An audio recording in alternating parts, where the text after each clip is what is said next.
స్వచ్ఛత అంటే నందిని. నందిని పాలు మరియు పెరుగు. నమస్తే రమ్మగారు. నమస్తే జయ. రమ్మగారు, చందమామ కథ ఒకటి చెప్తారా? చెప్తాను జయ. పూర్వమట ఈ సహ్యాద్రి పర్వతాలు అవి కొండలు ఉన్నాయి కదా, అక్కడ కొంతమంది రాక్షసులు ఉండేవాళ్ళట.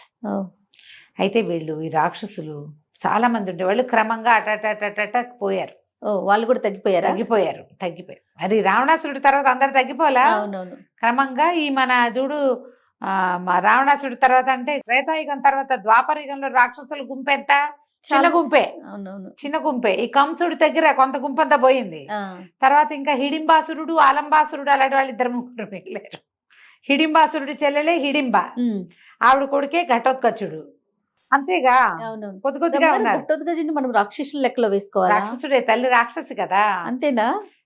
ఆయన పూర్తిగా మనిషి లక్షణాలు లేవుగా హిడింబ. ఘటోత్కచుడికి మనకి మన మాయాబజార్ సినిమా వల్ల ఘటోత్కచుడు మన జిగిరి దోస్తగా కనపడతాడు. హీరో అయిపోయాడు మనకి జిగిరి దోస్తే గానీ రాక్షస మాయలు అవి ఉన్నాయి అతనికి. కానీ గుడ్ క్యారెక్టర్ కదా. క్యారెక్టర్ గుడ్డు అంటే ఒక మాదిరిగా గుడ్ అని చెప్పాలి. అదేలేండి, మాయాబజార్ పాండవుల కుమారుడు కాబట్టి మనుషులతోటి ఆయన ఏమి దుర్మార్గంగా ఉన్నట్టు అట్లా పెద్దగా ఏం కనపడదు మనకి. ఆయన భార్య కూడా రాక్షసే. అవునా? మరి రాక్షస జాతులని మనుషులతో పెరగలేదు కదా ఆయన. తల్లితో పాటు ఉండిపోయాడు. రాక్షస తల్లి ఆయన ఉన్నారు. వాళ్ళ రకం తక్కువ రాక్షసులు. మన కంసుడితోటి చాలా మంది వెళ్ళిపోయారు. తర్వాత కొద్ది కొద్దిగా మిగిలేరు. అక్కడక్కడ జాతులు చాలా తక్కువ. మన యుగాలు వచ్చేసరికి ఇంకా తగ్గిపోయింది. వాళ్ళకి ప్రవృత్తులు కూడా కొంత ఏవో కొంత భీకరాకారాలు అలాంటివి ఉండేవి. మన కథల్లో అక్కడక్కడ ఒక రాక్షసులు కనిపిస్తారు, వాళ్ళ కొద్ది మంది. ఈ రాక్షసుడు ఒకడు పైన ఉండేవాడు ఆ కొండ మీద. కింద కొండను అనుకుని చాలా పల్లెలు ఉండేవి. ఇతను ఏం చేసేవాడు, ఈ రాక్షసుడు కిందకు వచ్చి ఈ ఊళ్ళలో ఉన్న వాళ్ళ దగ్గర పడి, ఇవాళ నాకు అన్నం పెట్టండి, ఇవాళ నాకు కూర వేయండి, ఇవాళ నాకు పప్పేయండి అని తినేవాడు. వీళ్ళవే ఏవో వస్తువులు లాక్కెళ్ళిపోయేవాడు. వాడి పెద్ద భారీ పర్సనాలిటీ, వాడి భీకరమైన బలము, వాడి వదరబోత్తనము, వాటితోటి జనాలు ఏం చేయలేక ఊరుకునేవాళ్ళు. ఇదే కాకుండా వాడితో ఇంకొక బెడద ఉండేది. వాడు మహాకాయుడు. కింద నుంచి ఆడపిల్లని ఎవరో మీ పిల్ల నుంచి నాకు పెళ్లి చేయండి అని ఆ పిల్లని తీసుకునేవాడు. పిల్లని తీసుకుంటే వీడు అమిత తిండికి, వాడికి కావాల్సిన సారా కాచటానికి, వాడి ఇంట్లో పనులకి చచ్చిపోయేవాళ్ళు. తొందరగా ఆడపిల్లలు చచ్చిపోయేవాళ్ళు, వాడి దగ్గర పని చేయలేక పోయేవాళ్ళు. మళ్ళీ ఊళ్ళోకి వచ్చి నాకు ఒక పిల్లని ఇవ్వండో అని వెతుకుని ఇవ్వాల్సిందేనని భయపెట్టి బెదిరించి భంగపడి ఎటగొట్ట ఒక పిల్లని లాక్కుపోయి పెళ్లి చేసుకునేవాడు. కొన్నాళ్ళు ఉండేది. తర్వాత మీ పిల్ల చచ్చిపోయింది అనేవాడు. మళ్ళీ ఇంకో పిల్ల కోసం వచ్చేవాడు. అయితే ఏమైందట, ఆ రాక్షసుడికి 24 మంది భార్యలు పోయారు. ఆయన ఖాళీగా ఉన్నాడు. ఇప్పుడు ఇంట్లో పనులు అవి చేసుకోలేకపోతున్నాడు, వంట వండుకోలేకపోతున్నాడు. ఆయనకి పొలాలు, తోటలు, దొడ్లు అవి ఇవి ఉంటాయి. కొన్ని పాలిచ్చేవి జంతువులు ఉంటాయి, మేకలు, అవి మరి మాంసాహారం కోసం వాటిని పోషించాలి. అవన్నీ తోలాలి, సర్దాలు, చెయ్యొద్దు పని. మరి ఎంత పని ఇది. రాక్షసుడికి ఆకారం ఉంది కానీ మాయలు గట్రా లేవు పాపం. సరే అందుకని ఊరి మీద పడ్డాడు. ఊరి మీద పడి కిందకు వచ్చేసరికి అలా కింద ఒక పొలంలో పనిచేస్తున్న ఒక బక రైతుని చూసి, నీకు ఎంతమందో పిల్లలు అని అడిగాడు. ఓ కూతురండి అని. అయితే మీ పిల్లని మాకు ఇచ్చి పెళ్లి చేయి అనగానే హడిలిపోయాడు బక్క రైతు. అయ్యి బాబోయ్, మా పిల్ల ఎంత పిల్ల, వీడికి ఇస్తే ఇంకేమైనా ఉందా, రేపు వస్తాను మీ ఇంటికి భోజనానికి అన్నాడు. ఏం చేస్తాడు, భోజనం అయితే ఏదో చచ్చి చెడి పెడతారు, పిల్లనివ్వమంటే ఈయన వాళ్ళ ఏడ్చుకుంటూ ఇంటికి వెళ్ళాడు. పిల్ల ఏదో పాలు పితుకుతోంది. ఒక గొడ్డు ఉంది, పాలగొడ్డు. వాళ్ళకి పాలు తీస్తూ, ఎందుకు నాన్న ఏడుస్తున్నామంటే, ఏం చేయనే రాక్షసుడు వచ్చాడు, వాడికి నేనే కనపడ్డాను నా కర్మానికి, నిన్నిచ్చి పెళ్లి చేయమంటున్నాడు, నువ్వు చచ్చిపోయినట్టే, నీకేం లాభం లేదు అని ఏడిస్తే ఆ మల్లిక ఆ పిల్ల పేరు. అది మహా తెలివైంది. పెళ్ళిడు వచ్చి 4-5 సంవత్సరాలు అయింది పిల్లకి. పిల్ల ఈడేరి 4-5 ఏళ్ళు ఏంటంటే ఓ 18 ఏళ్ళు 19 ఏళ్ళ పిల్ల అనుకో. అది గట్టిది, మహా తెలివైంది, పనిమంతురాలు. నాన్న అనవసరంగా ఏడవబాక నాన్న, ఒక ప్లాన్ చెప్తా, నేనే మాటలు మాట్లాడతానో అవే మాట్లాడాలి, నేను చెప్పిన పని చేస్తావా. తండ్రి పిల్ల తెలివితేటల మీద చాలా నమ్మకం ఆయనకి. అంతకుముందు గొడ్డు గోదా కూడా లేదు. ఇప్పుడు పాలగొడ్డు ఉంది, ఒక 2 మేకలు ఉన్నాయి వాళ్ళకి, ఓ 25-30 కోళ్ళు ఉన్నాయి. అన్నిటి గుడ్లు పెడితే చక్కగా పావలా దాచిపెడుతుంది. అది పెద్ద మగైన పిల్ల. సరేనన్నాడు. అయితే చెప్పిన ప్రకారం సరే ఏం చేశారు, ఈయన పోయి వంట కుందేళ్ళకు, వంట వండుకునేందుకు బలిసిన కుందేళ్ళని కొనుక్కొచ్చాడు. బోళ్ళు ఖర్చు పెట్టాడు బాగా. కుందేళ్ళు పిల్ల చక్కగా కుందేళ్ళని బ్రహ్మాండంగా మసాలా గిసాలా దట్టించి ఊరు చేసింది. పెద్ద అండా నిండా కూర చేసింది. అక్కడి నుంచి మంచి రుచికరమైన సారా ఒకటి కొనుక్కొచ్చారు పళ్ళతోటి. ఓ పేపాడు అది.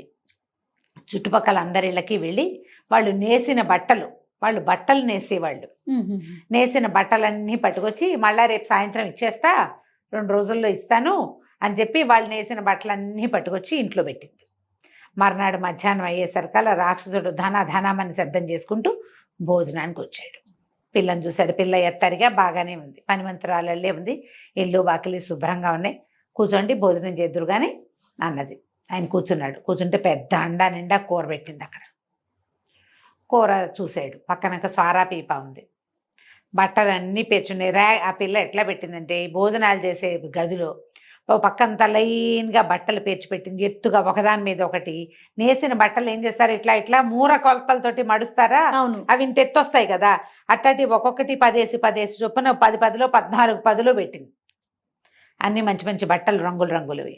సరే భోజనాన్ని కూర్చుని కూర ఒకటి ముక్క నోట్లో వేసుకుని, ఈ కూరకు మీకు చాలా ఖర్చు అయి ఉండాలి, నేను తిండి పుష్టి గలవాడిని, కొంచెం నాకు తిండి జాస్తే పుష్టి అయిన వాడిని, కూర కూడా మంచి రుచిగా ఉందంటే, ఏం ఖర్చులేండి, అంత పెద్ద ఖర్చు ఏం కాదు, ఎలకలు లేవు అన్నది. అనగానే ఇంకో ముక్క నోటు వేసుకుని, ఏమిటిది ఎలకలతోటి ఉండేవా అన్నాడు. అవునండి, ఈ దొడ్డంతా ఎలకలుంటే ఏముంది, ఓ 25 పట్టేమంటే కూర, ఏం ఖర్చు, దీని పెద్ద ఖర్చు ఏం లేదు, అంతగా తక్కువైంది అనుకోండి ఓ చారటి శనగపిండి వేస్తాం అంతేగా అన్నది. ఇంకో 2-3 ముక్కలు తీసి నోట్లో వేసుకున్నాడు. శనగపిండి వేసినట్లేదు, మృదువుగా ఉంది కూర, ఎంత బాగుందో, ఎలుకలతోటే ఇంత రుచి అయిన కూర, భలే బాగా ఉండేవే అన్నాడు. అక్కడి నుంచి ఏం చేశాడు, ఆ సారా పీప ఊహించద్దు నువ్వు, ఆ రుచిని ఊహించద్దు. అక్కడి నుంచి ఆ సారా పీప ఎంత పెట్టింది, ఇంత పీప ఒకటి పెట్టింది, ఒక 10 లీటర్లది. అందులోంచి ఒక లోటాడు సారా తీసుకుని అటు నోట్లో పోసుకుని, ఆహాహా చాలా బాగుంది, ఈ సారాకైనా మీకు చాలా ఖర్చు అయ్యి ఉండాలన్నాడు. అనేసరికి ఈయన అన్నాడు, పిల్ల తండ్రి మల్లిక వాళ్ళ నాన్న, ఖర్చుదేముందండి, సారాకేమవుతుంది, కుళ్ళిన పళ్ళన్నీ కుళ్ళితే వాటిని సారాగా చేస్తాం. ఏమిటి, కుళ్ళిన పళ్ళతో ఇంత రుచికరమైన సారా వస్తుంది, సారాలు ఎలా వస్తాయి, మంచి ద్రాక్షాసవము, అవి ఫ్రెష్ పండుతోటి అద్భుతమైన రుచి వస్తుంది, లేకపోతే ఏదో కుళ్ళు మళ్ళు వాసన వస్తూ ఉంటుంది, మత్తు కావటం కోసం తాగుతారు కానీ రుచి కాదు అందులో ప్రాధాన్యం. టేస్టీగా ఉండాలంటే ఫ్రెష్ ఫ్రూట్ తోటే చెయ్యాలి. ఇంకో 2 లోటాలు తాగి, ఆహాహా ఎంత బాగుంది, కుళ్ళిన పళ్ళతోటేనా అన్నాడు. అన్నాక అటు ఇటు చూసి, నీకు ఇంకేమైనా పనులు వచ్చా అంటే, నేస్తానండి, ఇదిగో ఈ వారం అంతా నేసాను, ఇంకా వెళ్ళాలి మార్కెట్కి అని. తీరా చూస్తే వాడి కళ్ళు పట్టల, ఇక్కడి నుంచి అక్కడ దాకా ఉన్నాయి మొత్తం బట్టలు. ఇదేం దుంపదేగా, పిల్ల ఎంత తెలివిగా ఉంది, ఎలుకలతో ఇంత రుచికరమైన కూరండిది, కుళ్ళిన పళ్ళతోటి సారా చేసేసింది, వారానికి ఇన్ని బట్టలు నేసేసింది. అమ్మ బాబాయ్ అనుకుని, అన్నిట్లోనే నీకు అన్నీ వచ్చు, ఎంతమందో పిల్లల్ని పెళ్లి చేసుకున్నాను, ఒక తెలివి తక్కువ దానికి ఇలాంటి పనులు రాలేదు, అయ్య బాబోయ్ ఎంత బాగుందో పని, చాలా బాగుంది అన్నాడు. అనేసి సరే బయటకు వచ్చాడు. బయటకు వచ్చి, మీ పిల్లని పెళ్లి చేసుకుంటాను నేను, ఏమిస్తావు నాకు అని అడిగాడు. అడిగేసరికల్లా వాళ్ళ నాన్న మొహం చిట్లిచ్చి, మేమివ్వటం ఏంటండి, మా పిల్ల చాలా పనిమంతురాలు, మామూలు పనిమంతురాలు కాదు అది, దాన్ని కనుక ఎవరికైనా పెళ్లి చేశానంటే నాకు ఎంత నష్టం వస్తుందో, నాకు కూరల ఖర్చు, పళ్ళ ఖర్చు, సారా ఖర్చు, బట్టల ఖర్చు, అన్నీ ఖర్చులే.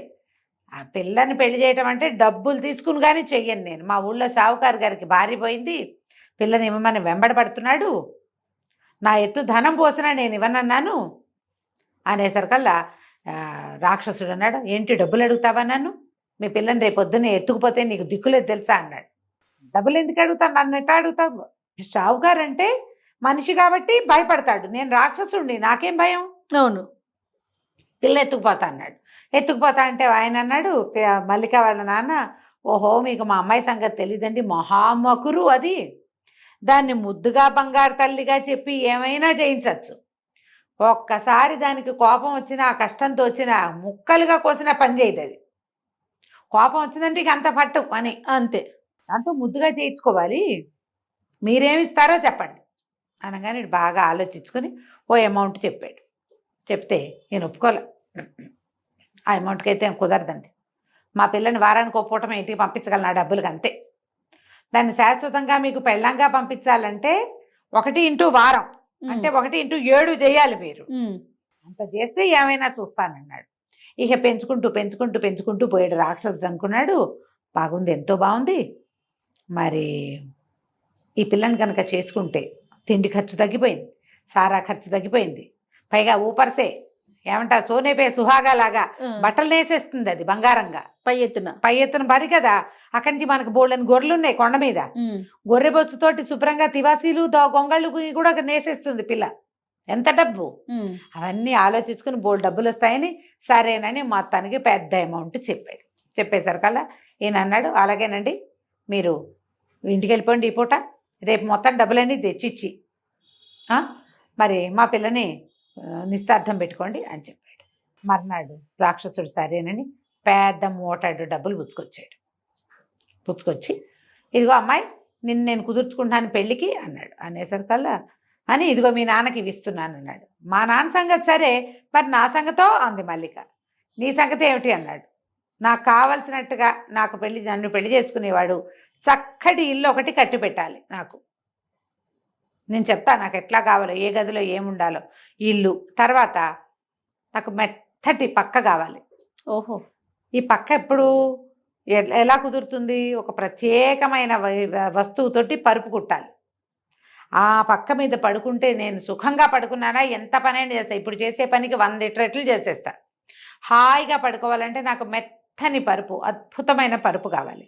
ఆ పరుపు కుట్టాలి అంటే ముసలి మన రాక్షసుడు అన్నాడు, ఏముందిలే, దీనికి ఇల్లు కట్టిస్తే ఆ ఇంట్లో మనమేగా ఉండబోయేది, అంతేగా, అలాగే నేను బ్రహ్మాండంగా కడతాను ఇల్లు అని చెప్పేసి నది ఒడ్డున చక్కటి ఇల్లు దుంగలతోటి కర్రలతోటి అవి ఇవి అన్నీ వాడే కొండ మించి మోసుకొచ్చేసి టపా ఇల్లు కట్టించేసాడు.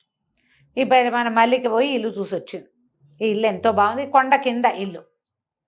సరే, ఇప్పుడు నాకు పరుపు కావాలి కదా. ముసలమ్మ బాతీకలు పీకుతుంది. ముసలమ్మ ఈకలు పీకినప్పుడు వచ్చి బాతీకలన్నీ ఏరి దాంతో నాకు పరుపు తయారు చేద్దుగాను నువ్వని చెప్పింది. ఈ బాతు ఈకలు పీకడం అంటే ఏమిటి? ఈ ముసలమ్మ ఎవరు? వీళ్ళకి సీజన్లో మంచు పడుతుంది. అప్పుడు వీళ్ళు ఏమనుకుంటారంటే చంద్రుడిలో ఉన్న ముసలమ్మ బాతీకలు పీకుతుంది, పీకి విసిరేస్తుందిట. అవన్నీ ఇట్లా పింజలుగా కింద రాలుతాయి. మంచుని బాతీకలు అంటారు. సరే, నువ్వు బాతీకలు పీకే సమయానికి రా, నా పరుపు చేసి పెట్టు. ఆ పరుపు గనక నాకు సుఖంగా నచ్చిందా రేపే మన పెళ్ళి.